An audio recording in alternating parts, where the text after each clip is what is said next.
All right, well, this is just your weekly reminder that we post every Wednesday at 5 p.m. on Spotify, Apple Podcasts, and YouTube for the full visuals. Go follow us on Instagram, YouTube, TikTok, and Facebook at Nothing But Controversy. On Twitter, it's at NB Controversy. Go to nothingbutcontroversy.com/shop to buy some of our merch. DM one of us or DM us on Instagram if you want one of these nice NBC trucker hats. And go to our Instagram page, click the link in our bio to have access to all of our social media platforms in one place. Let's go to episode 47. This is Nothing But Controversy. Four guys on a podcast and we're talking about sports. Four guys on a podcast and we're talking about sports. Nothing But Controversy with Matt, Dawson, Cam, and Shaner.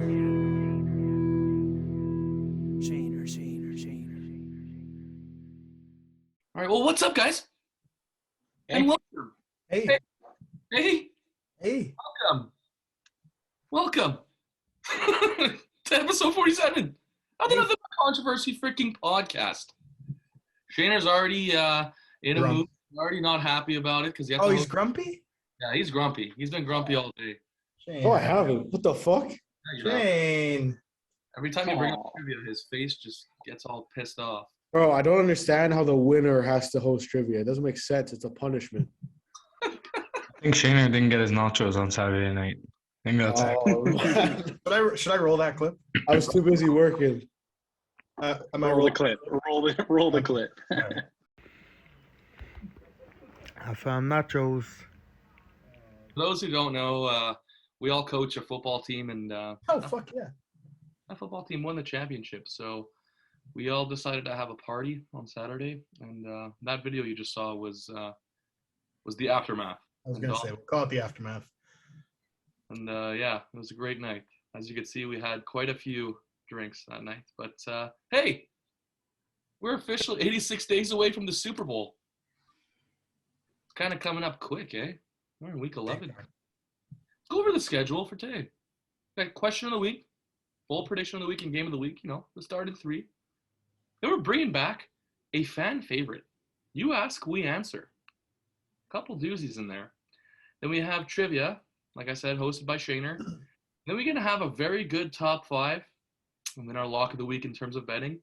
With that being said, let's head into our question of the week.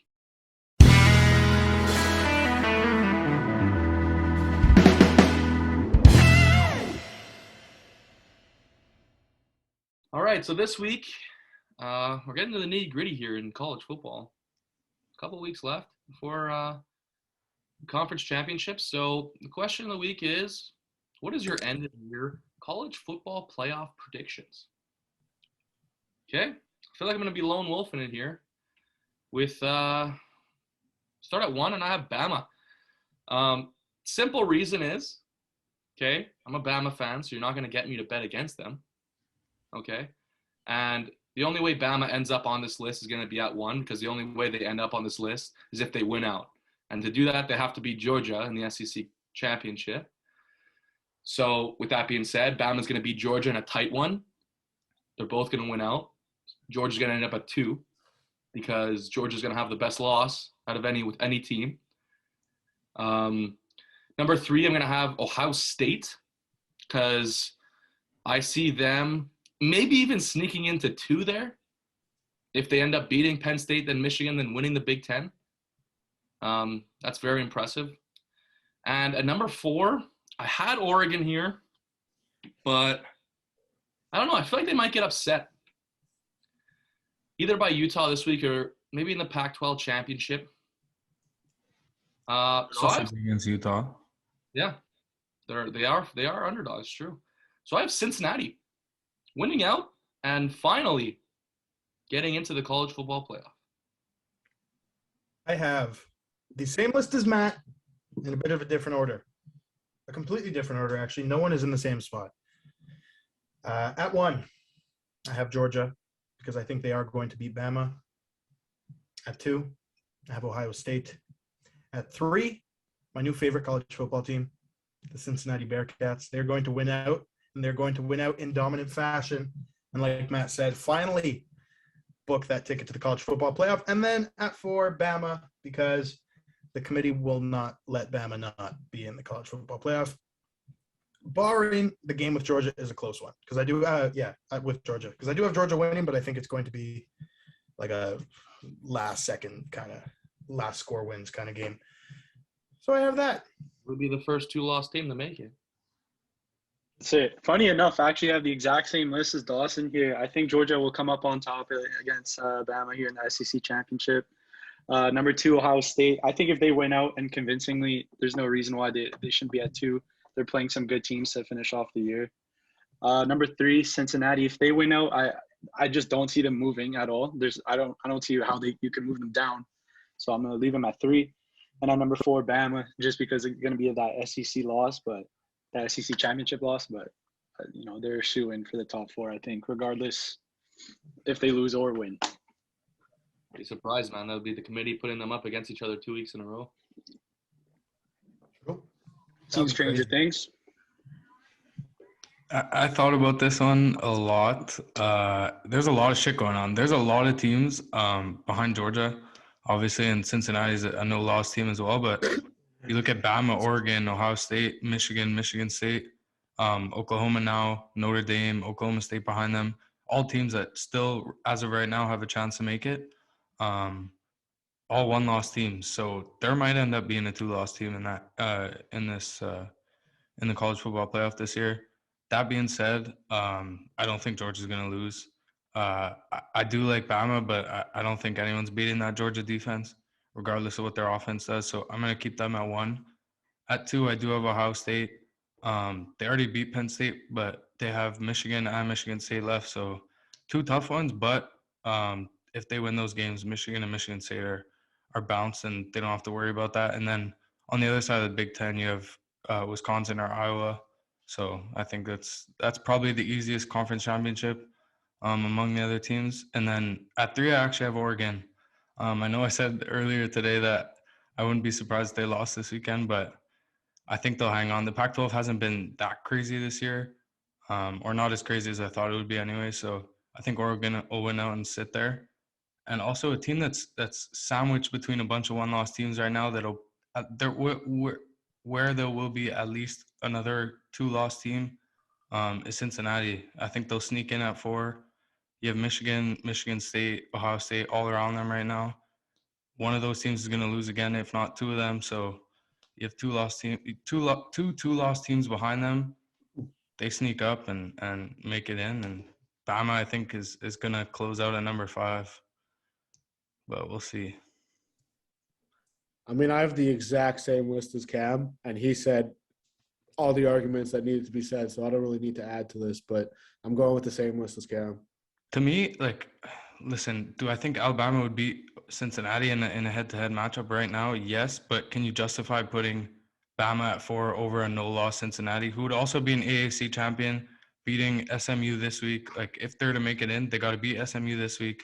ECU has not had a good season, but they're trending upwards the last couple of weeks, so that'll be a decent win for them. And then they'll play either SMU or Houston in the AAC championship in a few weeks here. So I don't know, the resume builders for them. Another sneaky team is Notre Dame. Cincinnati beat Notre Dame, so they have right, exactly. Yeah, I'm with you guys. That's why I have Bama at 1, because there's also that chance. That's a reality too. I don't see Bama making the top 4. I don't see them as a 2-loss team making it.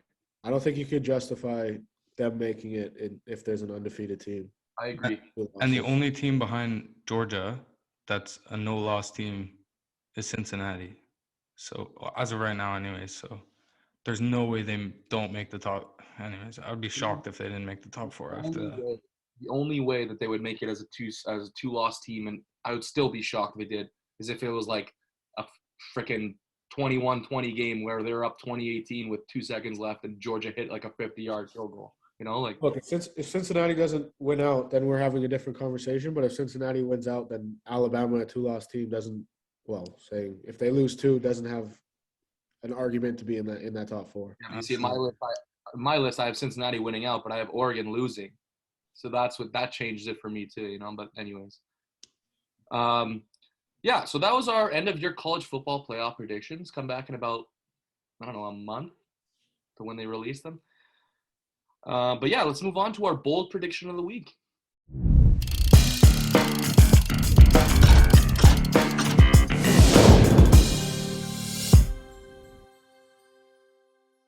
So this week, I'm going to do it.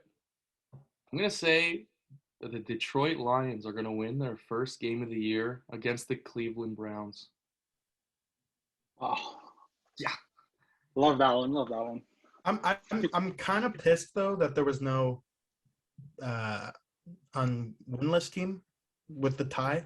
That's a crazy way to lose that out. But my bold prediction of the week: the Alouettes close out their season this year.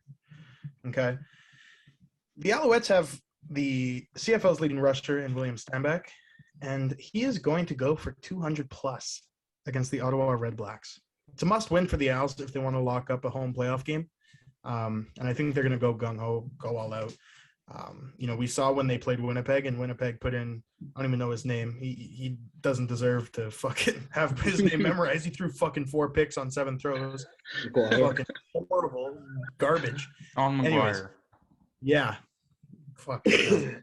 But no, the Owls are going to go all out this weekend or this Friday against the Red Blacks. Obviously, not by a mile because the Elks suck too, but by a mile the worst team in the CFL. And William Stanback's going to go for 200 plus. You know what? I'll even add on top of this, Gino will have 2 touchdowns. Wow. Top of it. Yeah. Again. Parlay. There. All right, I'm going to the Thursday night game. I don't really know how bold of a prediction this is because this player has scored 7 touchdowns in his last 7 games. But Hunter Henry, anytime touchdown score, plus 175. It's not that bold, but the value it says it's bold, so I'm gonna go with it. I think it's almost a lock. We'll see. I like it this week though. Listen, I was gonna make another college football parlay, but those days are behind me. I've lost you guys so much money, so I'm gonna keep it respectful this week. Indianapolis is going to Buffalo, a 6-3 team who does not look that good right now. I think this is an opportunity for Carson Wentz to really come out. The defense is hampered, obviously, but lean on the run game. I know Buffalo's defense has been incredible this year, but I'm gonna ride Indianapolis Colts money line this weekend. Give it to me. JT's gonna go over 100 again. JT's disgusting. He really is. Bro, we got like 90 after the first quarter on Sunday. Mm-hmm. I was thinking about it, like he's almost challenging Dalvin Cook to be like the number 2 overall pick in fantasy leagues. I think so.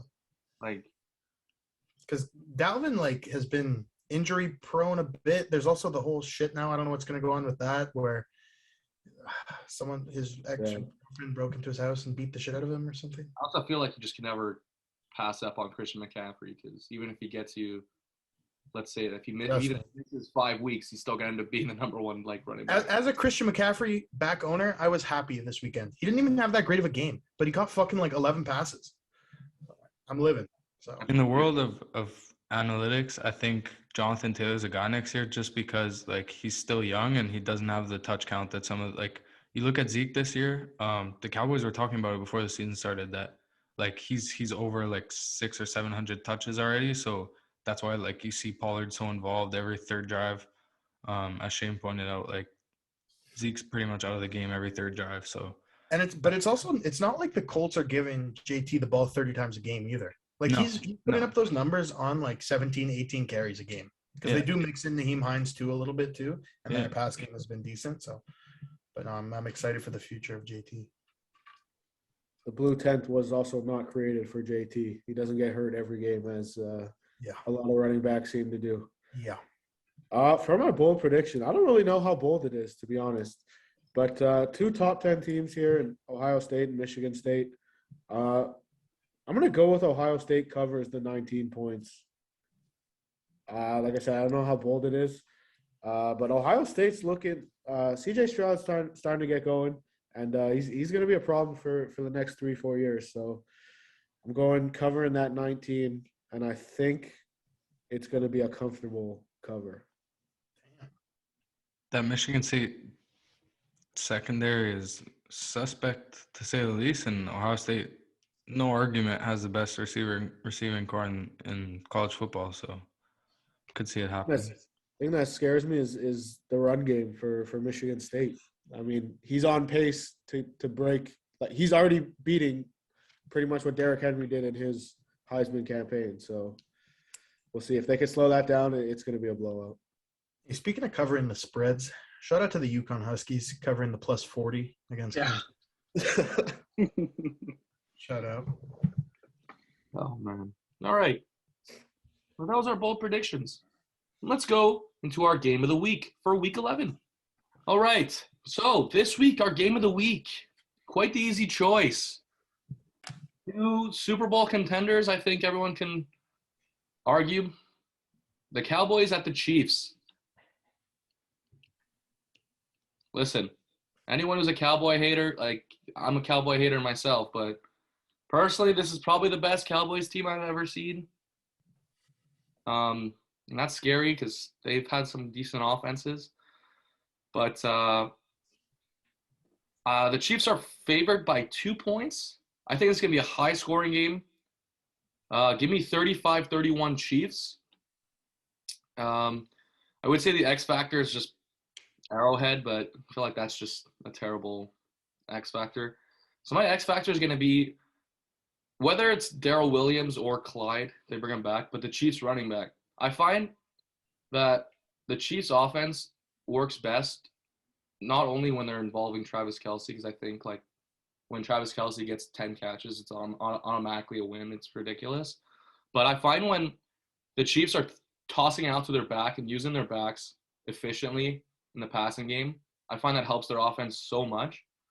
So, yeah, I expect them to use whether it's Darrell Williams or Clyde quite a bit and make it efficient there. Yeah, I mean, for the last 2 weeks, mind you, last week they played a Jordan Love-led Packers. The Chiefs' defense hasn't looked terrible. And I think not to say that they're a good defense by any means, but I think for me, not to jump into my X factor too quickly, but this is the biggest test of the year for them, I think, offensively, just with the receivers alone. Forget Zeke, forget Dak, with Amari Cooper, or I don't know if Amari's hurt or whatever, but just the receiving core in Dallas, like, this is their biggest test of the year by far. And for me, I don't think they hold up. And I think Patrick Mahomes can throw for 450 yards in this game. Travis Kelce could have 12 catches, and I don't think it's going to matter because I think the Cowboys defense is just going to outscore them. And it's crazy to think that a team can outscore a Chiefs offense, but I think the Cowboys can do it right now, especially against a Cowboys defense that's playing decent enough compared to last year. So in this game, I have Cowboys 35, Chiefs 24. And then the X factor in the game just being, can the Chiefs defense or the Chiefs secondary specifically contain, the Cowboys receivers, the Cowboys offense, we'll call it. Yeah, I'm in the same boat as you, Dawson. I definitely agree that it's the Chiefs defense biggest test this year. I'm going to go with the high scoring defense hater. Yes, I am. I still, as you said, they played the Jordan Love-led Packers. They played a Raiders team who just did not look good last week. So we'll see. In jail, fuck. That too. That does not help. But yeah, so I'm going with the shootout here. I think it's going to be 42-38 for Dallas. That's my prediction. And my X factors, it's going to be cliche, but it's just going to come down to which defense can get the most stops. Like, I don't see a lot of punts happening in this game. So obviously the turnover battle is going to be huge. Going to have a huge impact on the outcome of this game. And it could come down to, who has the ball last. We'll see. But I like Dallas coming out on top. Yeah, I agree with you guys. Hey, we live in Canada, so we know better than anyone, but it's starting to get cold outside. It's starting to get really cold. It's starting to get uncomfortable to play sports outside. So it's a tough test for Dallas, like a stadium team, an indoor team going on the road to play KC. That being said, I can't ignore these offenses. I still think it'll be a shootout. So I'm going to go 38-34 Cowboys as well. Hate picking them in a game of the week.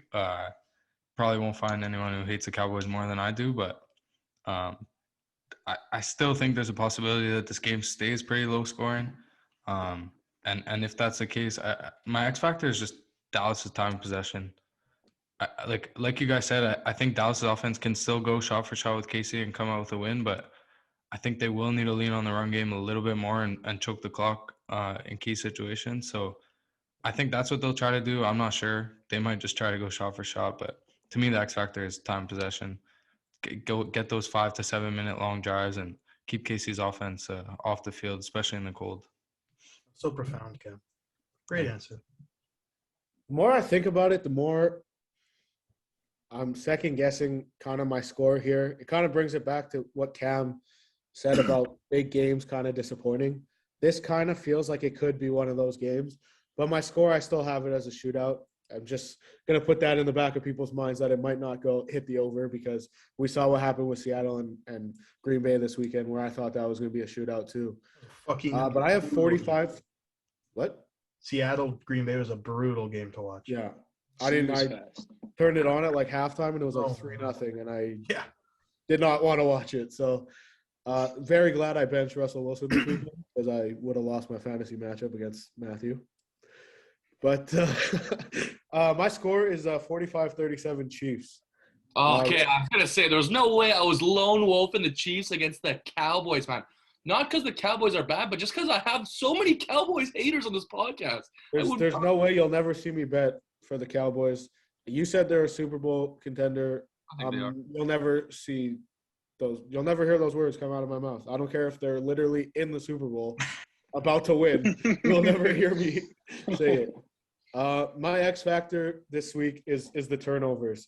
Right now, the turnover differential for the teams, the Cowboys have the 6th best in the league at +5, and the Chiefs have the 3rd worst in the league at -8. If Patrick Mahomes could keep that ball and not turn it over like he's been doing this year, and not give Dak Prescott and that offense chances to exploit his shitty defense, they'll be fine and they'll make it out and they'll win the shootout. As soon as they start turning over the ball and giving Dak Prescott and those 3 receivers and Zeke a short field, it's over. They pretty much just lost that game. No matter how many times they could score and how fast they could score with all these creative plays, it'll be over quickly. Before we move on to our next segment, I just gotta bring up one thing. There's another game going on between 2 NFC teams this week. Philadelphia Eagles and the New Orleans Saints are going at it, and me and Cam were talking about it since I'm a Saints fan, he's an Eagles fan. We're gonna have a little friendly bet on the game. So money line, I think the Eagles are favored by 1 right now, so it's pretty much a pick 'em. We're just gonna say whoever wins. So let's say the Saints win. Cam's gonna have to wear a Saints hat on the next episode, and vice versa. If the Eagles win, I'm gonna have to wear an Eagles hat. All right. So be on the lookout. If you don't want to check the scores, just check next week's episode, and you'll see whether or not the Eagles or the Saints won. All right. Stay tuned for episode 48. But this is episode 47, and we're going to our next segment. You ask, we answer. Hey. All right. So for those who don't know what that is, yesterday we posted on our Instagram story to ask us questions that you want us to talk about in the podcast. And got quite a few answers. We narrowed it down to 5. And there's a couple of good ones here. We're going to start with the first question here from Ethan Gratz, guy I worked with. eGratz13 says, what has been the most disappointing team in the NFL for you this season? I'll go first, and my answer is the Seattle Seahawks. Okay? 29th ranked offense, 31st ranked defense, and they're 3-6. So that's, listen, I know Russell Wilson got hurt, but that's a brutal start for a team that's already in probably the best division in football. They wanted to compete in that division. You're not going to win any division starting out 3-6, especially for a team that would that was in the playoffs last year. So did they win the division last year? No, they lost it, and they I don't know. Anyways, they were close with the Rams, but I think it's just been a very disappointing season for the Seahawks. They got freaking shut out last week. That's just embarrassing. So yeah, Seahawks is my answer. Most disappointing team in the NFL this year. I'm putting all bias aside for this one because the team I'm about to say is quickly becoming the team I hate the most in the NFL. Patriots fans, you're lucky. The weight is off your shoulders for a little bit now, and that's the Miami Dolphins. It's funny because it's Ethan's favorite team. Oh well, fuck. Sorry. Thank you for asking your question. I appreciate it. Thank you. For no, I fucking hate the Dolphins. Sorry. Actually, I don't want you to ever write into the show again. No, the Dolphins are they're very underwhelming. They were like the last team out of the playoffs picture last year in the AFC. They were, it was up to them and the Colts. They had how many first round picks this year and second round picks and whatnot. I just expected a lot better. And it's not to say that their rookies are underperforming. I think Javon Holland's playing really well. I think Jalen Waddle's playing really well. But I just don't know. Obviously Tua got hurt, but even when Tua's been playing, they don't look that good. I was expecting them to be a contender in the AFC, and I was expecting them to, be that second team behind the Bills in, the AFC East, which I think we can now all say is the Patriots spot, and the Patriots could even contend for the AFC East, the way the Bills have looked. I just find the Dolphins, like, they've had terrible losses. They lost to the Jags. They lost to the Falcons. I don't know. I just expected a lot better out of them. So, Ethan, hate to break it to you, it's the Dolphins. Yeah, this is a tough one for me because there's a couple teams that I thought would do some big things. If you asked us this question, 2 weeks ago, 3 weeks ago, I would have hammered the Chiefs, and even at 5-4 right now, I believe. Yeah, 6-4 Anyways, for the win. Yeah. Even at 6-4, they've kind of had an underwhelming season. I also expected some better things out of the Jags this year. I had really high hopes for Trevor Lawrence. Me too. I wanted to see the Jags, honestly, but yeah, I really thought. Sorry. No, I'm totally with you. Like I honestly thought the Jags were going to be better too. Sorry, go. I just truly believe that they could have been like a team hovering around the 500 mark or just below it, coming into the season. And obviously they beat the Bills, but like it wasn't a nice win. It wasn't a good win.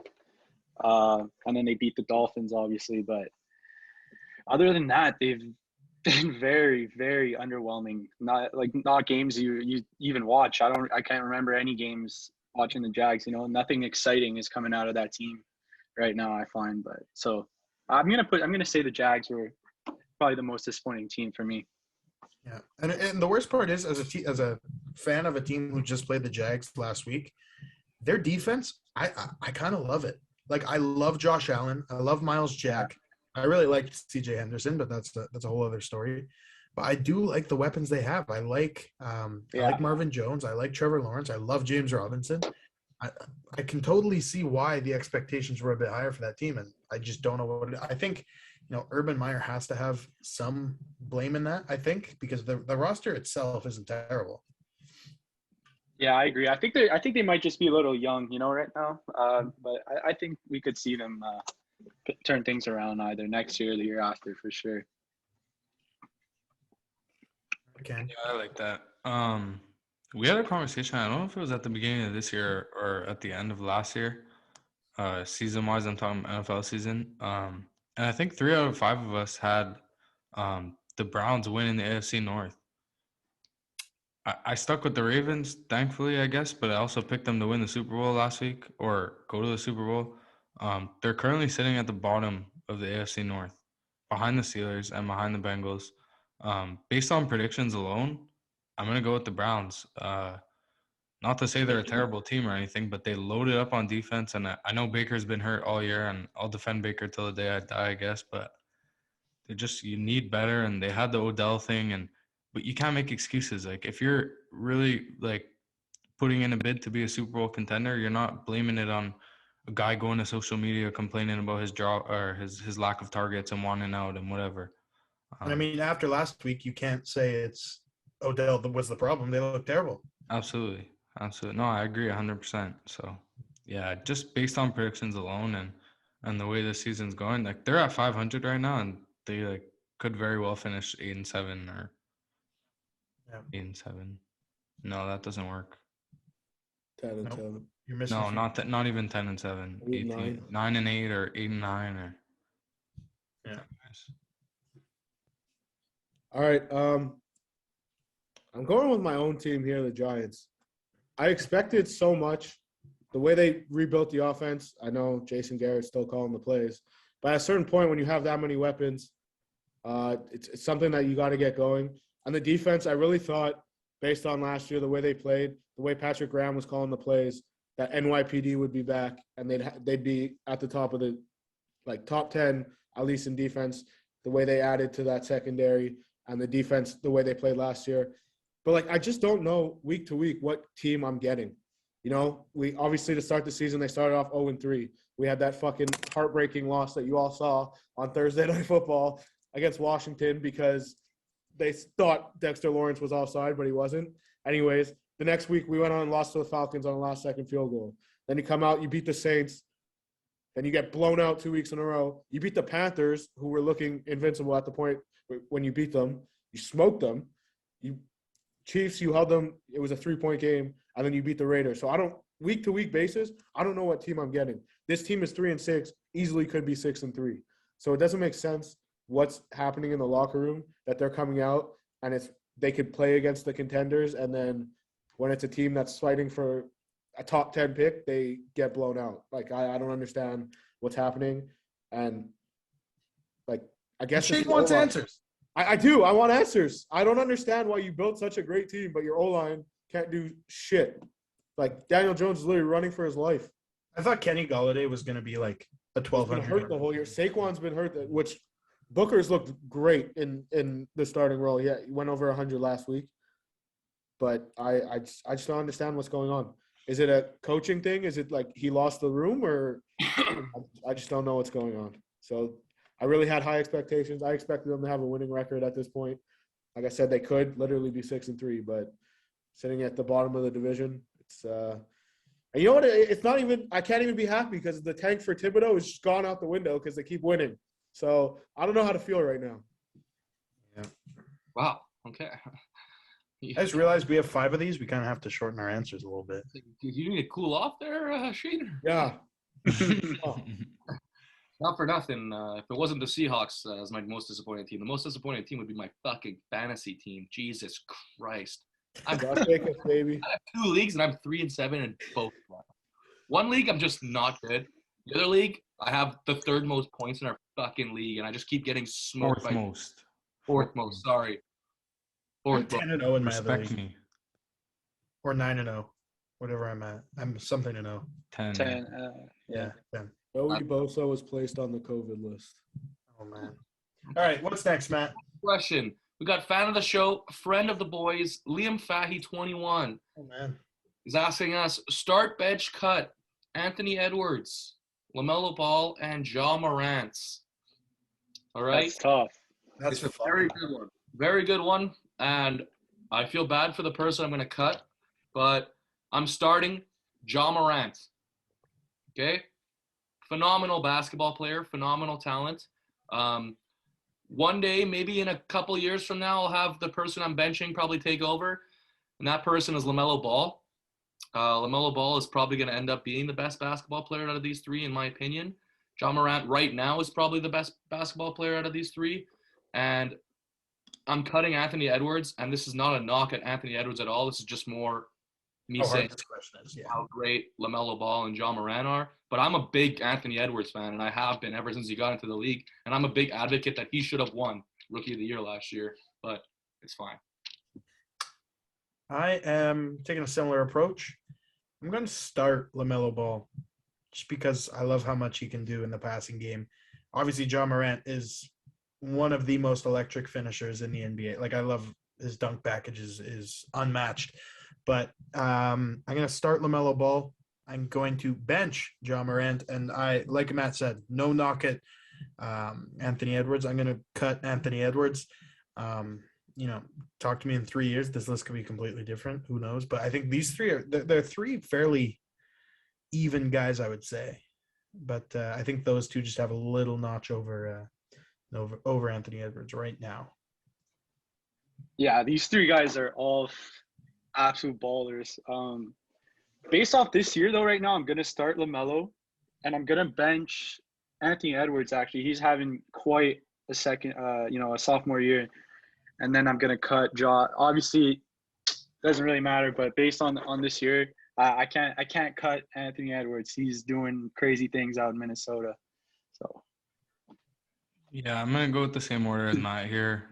Like you guys said, there's no like right way to put this list, but we've seen Jaw's ability to just take over a game alone. Like he'll drop 40 on your head without even thinking about it. So for that reason, I'm gonna start him.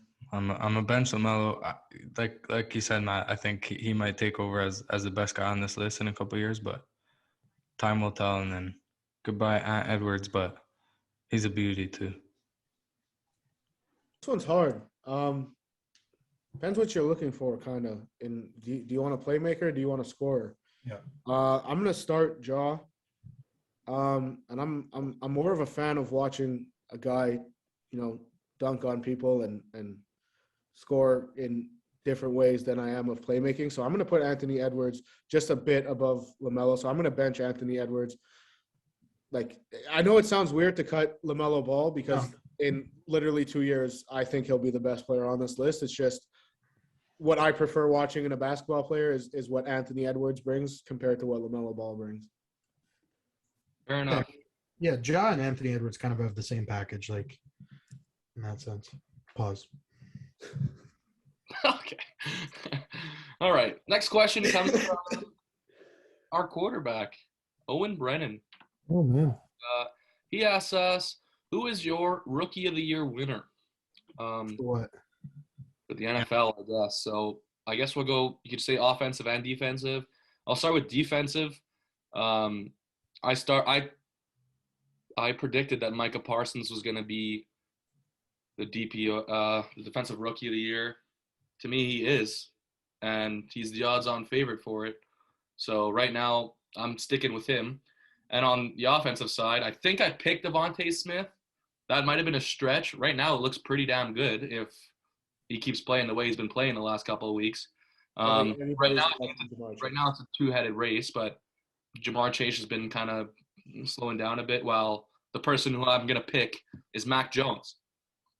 To me, like last year, it was the same conversation, Justin Jefferson or Justin Herbert. Like, to me, if they're close, the quarterback's going to win it because quarterback is the hardest position in sports, in my opinion. And what Mac Jones is doing with the Patriots right now is unmatched. People said he couldn't play quarterback. He can. He can play quarterback. He's the best Tyrann quarterback. Matthews' tweet summed it up perfectly. I don't know if you guys saw Tyronn's tweet. Mm-hmm. He's like, you guys are so fucking funny. You always, because he wasn't flashy, because he was this, because he stayed in the pocket. You guys said he can play quarterback. I kept receipts, blah, blah, blah. Like, that was perfect. Just to piggyback off that, I have the exact same thing, Matt. Again, pains me to say it because I was a Mac Jones hater. I didn't think he was that good. LBS still is. I didn't think he was that good. LBS is still a Mac Jones hater, so I'll let him talk. But I have Mac Jones and Micah Parsons. Yeah, no, I had Micah Parsons winning the Defensive Rookie of the Year as well. I'll just leave it there because, to be quite frank, I don't really know of any other rookies who are going off defensively. Offensive. Oh yeah, Aziz. Offensively, career sack. Sorry. Oh really? Shit. Offensively, I would love to say Mac Jones, but everyone's saying how great he's playing. He's playing well. He's playing very well, but he's not lighting the lamp. He's not going crazy. He's not doing anything special. I think Jamar Chase is doing special things. I think Jamar Chase is making highlights, making exciting plays, and putting up crazy numbers. And I think he deserves to win Offensive Rookie of the Year without a doubt. Last week was the first time Mac Jones threw for 3 touchdowns. I think Jamar Chase already did that, caught 3 touchdowns before Mac Jones could throw for 3 in a game. So we'll leave it at that. Jamar Chase, offensive rookie of the year. Yeah, I think there's a few like defensive rookies whose names we'll know in a couple of years, but they're not there yet to win this award. Nick Bolton in Kansas City looks really, really good. He looks like he'll be a starting middle linebacker in the NFL for a while, but no one's going to touch Micah Parsons, so that's a shoe-in. I agree with LBS, though. I'm not hating on Mac Jones. I know I was a bit of a hater around draft time, but to me, unless like he really like balls out in the second half of the year, like he's got to do more than he already has to like break Herbert's records and all that he broke last year. So I think Jamar Chase is well on his way to beating Jefferson's record. So I think if one of them, like I agree with you, Matt. I think if it's like neck and neck between a quarterback and a receiver, it's going to the QB. But if Jamar Chase is the only one breaking records, I think he'll win it. I'm gonna go with Parsons and Chase also. I don't really have much to add on that, but I want to talk about the Mac Jones thing. I know what Mac Jones is doing. It's great and everything, but the people that are already getting mad about Trey Lance being the 3rd overall pick instead of Mac Jones. Yeah, no. Trey Lance hasn't played yet. Like, relax. You guys were also mad when Deshaun Watson was drafted after Patrick Mahomes. And now look at it. Would you rather have Mahomes or would you rather have Deshaun Watson? So Let me tell you, I'd rather have Mahomes. there you go. So this is the off the field issues aside. On the field, you'd still rather have Mahomes. So, you know, Trey Lance was compared to Patrick Mahomes coming out of college. So let him get a chance to start. Pump the brakes on everybody freaking out that Mac Jones was drafted after him, and let them both play and see what happens. Oh, Dawson. Yeah, I just want to add real quick too. I think out of the 4 quarterbacks were drafted in the first round this year. Yeah. Whatever. Doesn't matter. I think either of those guys would be doing the same thing as Mac Jones or better in New England. So I'll just leave it at that. Okay. Yeah. All right. Yeah, so we have 2 more questions. They're going to be a little bit shorter.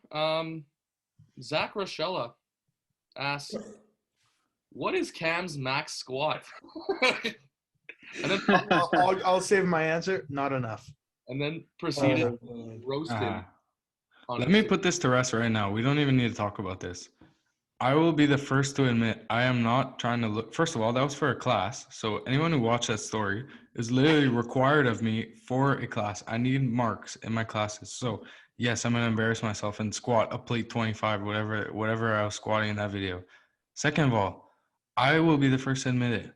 I do not go to the gym.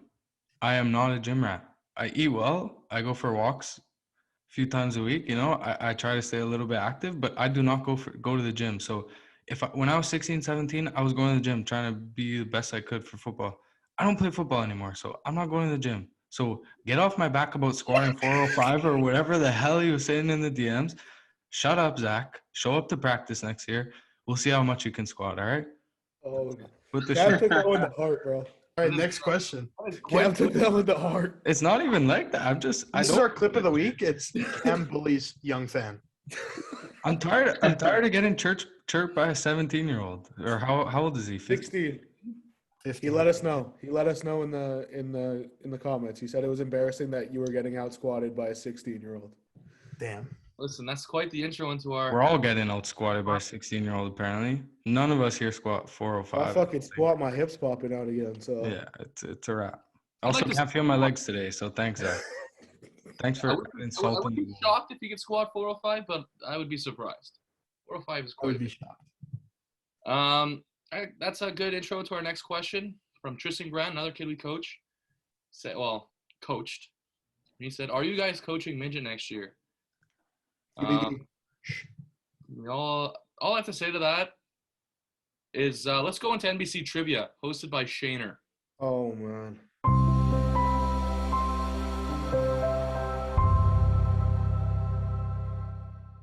This is a punishment. This is not a reward. Why don't you just fucking act happy to be here? I wasn't even happy when I won. I know, because you're fucking miserable. Why can't we just rig it so I could do it? I won't be Why don't upset. you just when I have fucking the win opportunity. once, Bro, bro? I'll send you the question. Bro, I'm trying, man. No, you're not. Start Yes, studying, I bro. am. Just throwing it, bro. All All right, right. let's go. What do you All mean right. study? We got our Do you guys pens and our study for papers trivia ready, or every what?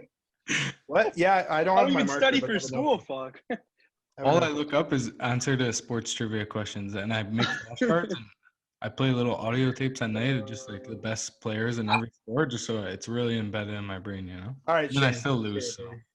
All right. We're going to college football playoff edition here, boys. Okay, so Cam, you can win. Oh So, God, no. Cincinnati. we're gonna start here with how many number one seeds have won the national championship in the playoffs in the era of We college? definitely get a range here. No. No, you don't. When did the Bro, I don't playoffs even start know in how many 2015, playoffs right? That's another question. I can't answer that. Oh, what? Okay. Like it could be 7, it could be 7,000. I don't know. No, in the No, college no. football Come on. playoffs, since college football, since the playoffs started, not the 1v2 that it used to be, since the 4 teams started, Since how 20 many have won? No. Don't say it. Don't say it. So we don't know when. How It many started. number one seeds have won the Natty? I think I'm off. All right, 5, Not cheating. I'm just. 4, I think I'm 3, off. 2, 1, raise them. Oh, All right, Matt has 2, Cam has 3, LBS has 1, Dawson has 6. The correct I think answer it's 2. is 2, Yeah. and it's the past 2 seasons. Mhm. knew it. I don't know what any of that means. LSU won it and Alabama won it. That's it. Like you go Alright. into the playoff as number one. No, I get it. I thought it's been around for like 50 years. No. See, Question 2. Keep in mind, I only have 7 questions. I don't have the typical 9. How many number ones have made it to the national championship game? well, we know it's at least 2, Dawson. True. True. I don't know how long this has been going on, so this makes my guessing range really hard. Again, I 5, think I'm 1 off. 4, 3, 2, 1, raise them. Matthew has 5. LBS has 5. Cam has 5. Dawson has 7. Dawson is wrong. Damn And the it. rest of you are right. The correct answer is 5. Only team to not Let's make it. go. The only team to not make it as number one was Bama in the first year when Ohio State beat them, right? Next question. Okay. What year did it start? What year did the college football playoffs start? I will accept 2 years here because it's played in like the year after, technically, if that makes sense. Like the regular season's played in 1 year. The Yeah, I Yeah. got it. 5, 4, 3, 2, 1. 2015, 2014, and Cam, I have no idea what that says. 2015. Fuck. The game was played in 2015, but I'll give you 2014. Yeah. The only Woo! reason why I know that is because like one of my dad's friends went to the Oregon Ohio State game and bought like a national championship like T-shirt that I used to have. So I said like 2015 on it. That's what. Well, there you go. Matt just gave away the next question, so you have one of 2 options. Who won the national championship that year? Oh, I remember that game. You have one of 2 guesses. You got a Dawson, you got a 50% Wait, chance. who was the other team? Yeah, Oregon what's the and- other team? I was even listening. I don't think it was Oregon. 5, I don't think so either. 4, 3, 2, 1. Raise them. Wait. Oh, Dawson. Well, OBJ. All right, it was Ohio State. So Dawson and LBS got it wrong. Cam and Matt got it right. What do you mean? I said the other team. Yeah, The no only way. reason I got the last question right was because Matt said, "Oh, it's the first time in 8 years." So I just did math. It is with 3 questions left. Matt is up 4-3 on Cam. Dawson has 1, and LBS has 2. Dawson, I'm sorry, buddy. Maybe you'll get this one right. Who knows? Maybe you'll close out strong. Where is the national championship this year? Oh shit. I will accept the state and I will accept the stadium. I don't think this is right.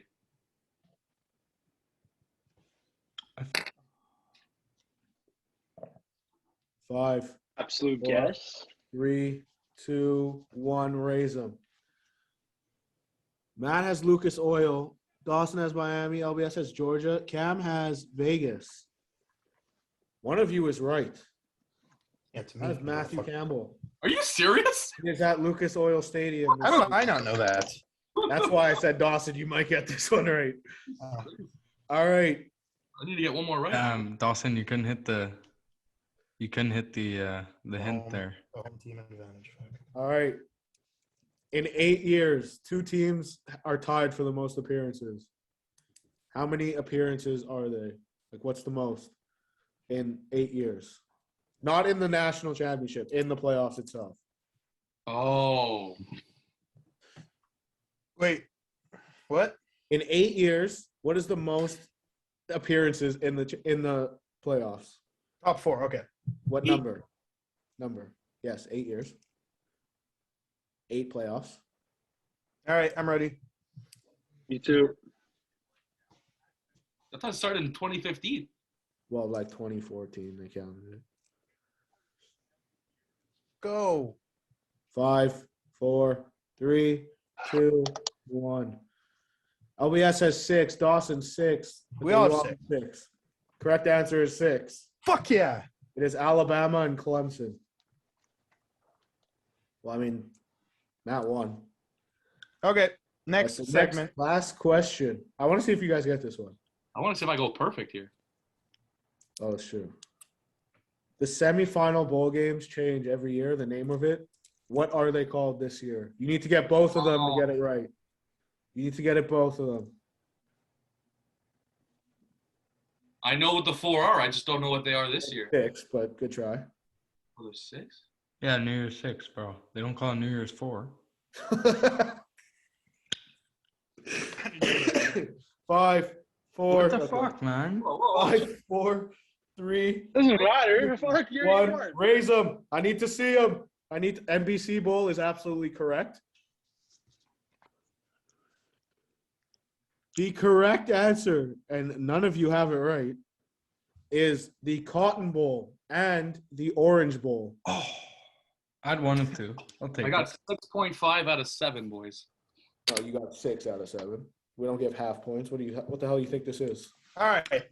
Is I want to go to top 5. For showing your I have smoked meat waiting for me, and I'm hungry. Just in case you were counting, Dawson got 2 of them right. LBS got 3. So listen, Dawson finished in last, by the way, to the thing we all agreed upon before this podcast started. Dawson now hosts because he's in last. When the fuck did we agree to that? Read the group chat, Dawson. I Nope. didn't agree to it. Nope. I'll Because I fucking finished do down it. there too often. I'll fucking do it. Whatever. Actually, you know what? Liam has never done it. Liam's gonna do it. No. What the fuck? No. All right, fine. Hate the game, not the player. Let's go to top 5.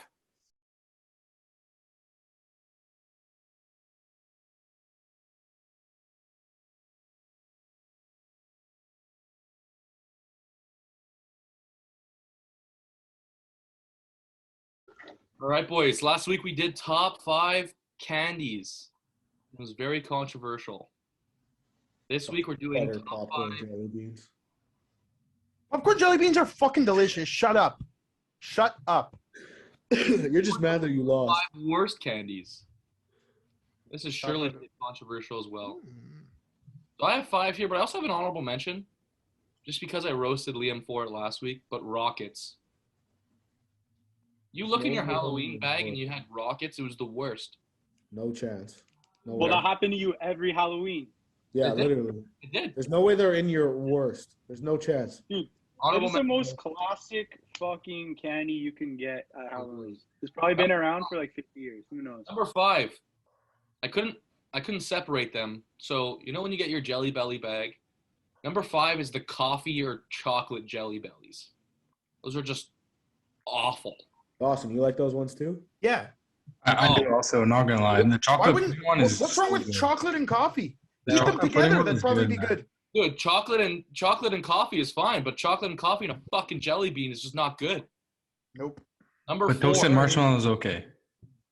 I like toasted marshmallow personally. Come on. You're fucking sick in the head. My goodness.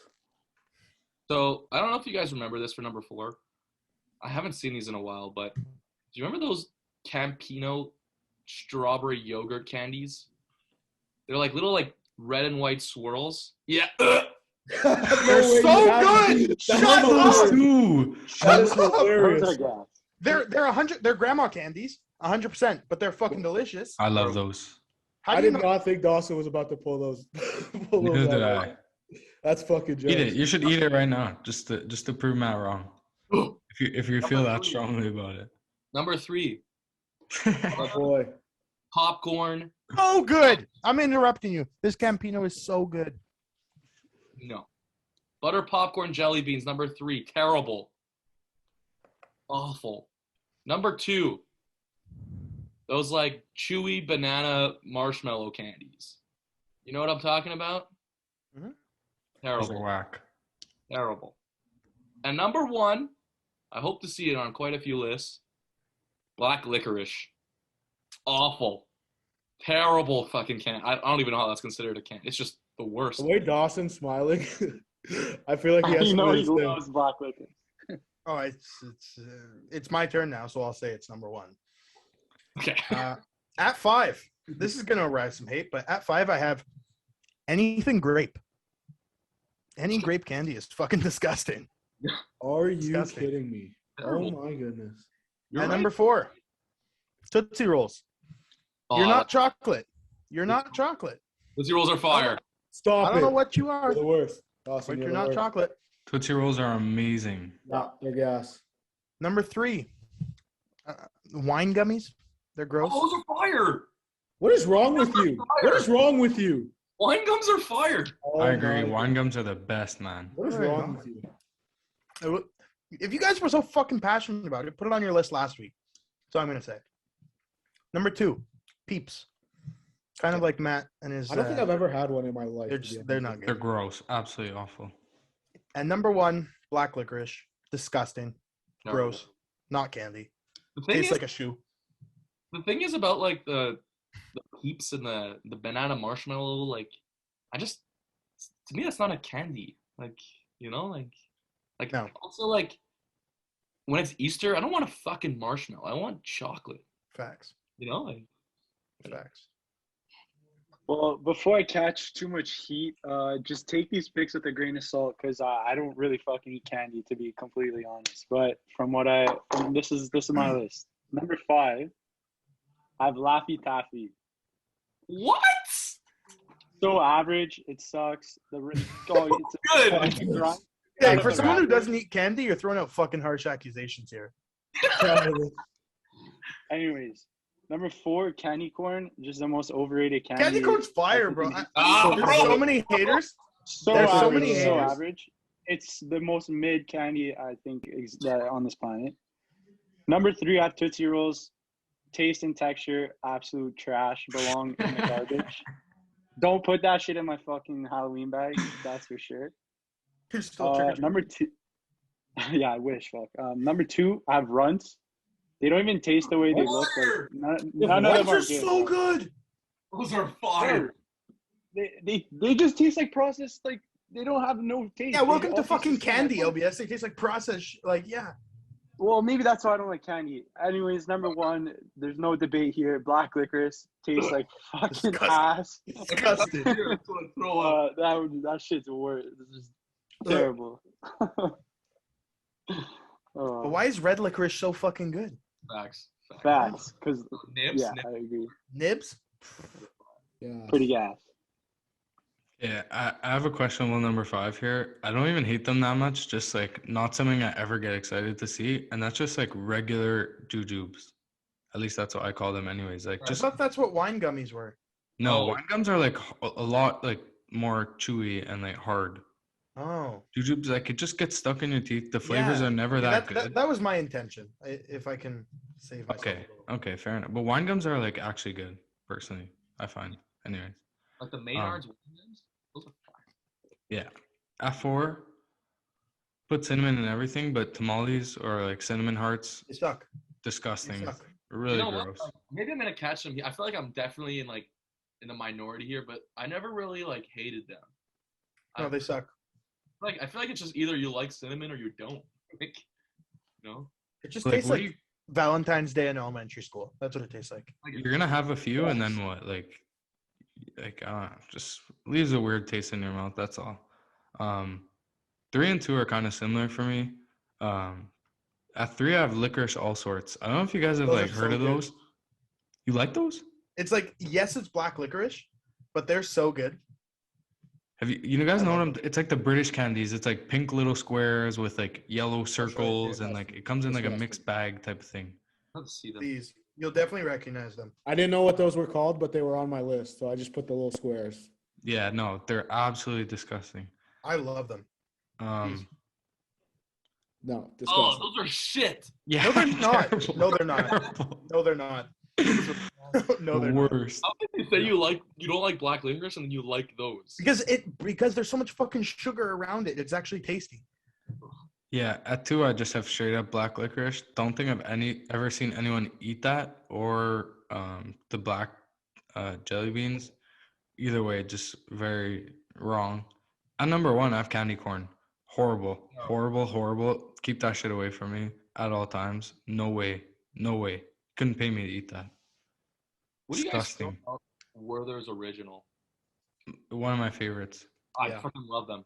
Now that you bring it up, one of my favorites. Mhm. I feel like they get a lot of heat though. But who knows? All right, Shana, let's hear it. Number 5, I feel like I might catch some heat on this, but it's just solely based off the fact that I don't like it. So, you know those stupid little caramel block things that were like squares? I don't like caramel. I don't like caramel. So, I don't like those. So those are number 5 for Nah. me. Sorry to disappoint. Number 4, I haven't had these since, once again, speaking of Valentine's Day in elementary school, probably haven't had them since then. Shane Those had stupid so many little- Valentines. Oh my god. Those stupid little heart candies, they're disgusting. Yeah. They're little like I I don't think chalky they're meant ones? to taste good. what? They're I don't like think they're- chalky, I find. Yeah. Yeah, Like the Be Mine and shit like Yeah, that. yeah. they literally taste like I'm eating chalk. Yeah. I like those. Number 3, so like the licorice squares that Cam just brought up. I don't know what they're called. All Whatever he sorts. said. Yeah, okay, that. Gross. Number 2, the cinnamon hearts, absolutely disgusting. I don't know why you would eat those. What's wrong with you? Literally, Why would either you? like cinnamon or you don't? That's Why would you? It tastes go like a to the- science experiment. No. Yeah, Why yeah. would you go to the store and be like, I want cinnamon hearts? No way. Nobody ever craves cinnamon hearts. No chance. You're right. 100%. You're right. Number 2, black licorice at the top where it belongs. Number one? Number one. Number 2 at the top where Number 1, black licorice. You know what's also disgusting? People who drink this, like sambuca. That shit disgusting. It's horrible. It tastes like black licorice. I don't know how people drink Right. that. It does. Depends. You gotta have a few in you before you sniff that stuff. Bro, But working at a bar where the owners absolutely love that stuff. It's tough. questionable. You have to take those. They take many of those shots, and it's not good. should black licorice be considered a candy? Black licorice be illegal. Black licorice is as much. Black licorice. Black licorice. I can't even say it now. Is as much as a candy as chocolate is. It's just not. No, it's way less of a candy than chocolate is. Chocolate's not It's as much of a candy as a fucking pork chop. Like, That was our top All right. 5 worst candies. Let's go to our lock of the week in terms of betting.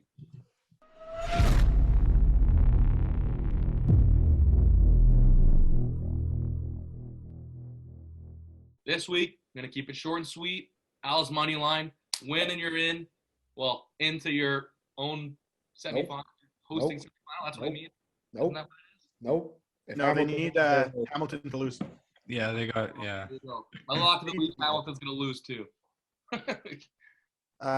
My man, regret trading him in fantasy, but Jonathan Taylor, anytime touchdown scorer this week against the Bills. Lock her in.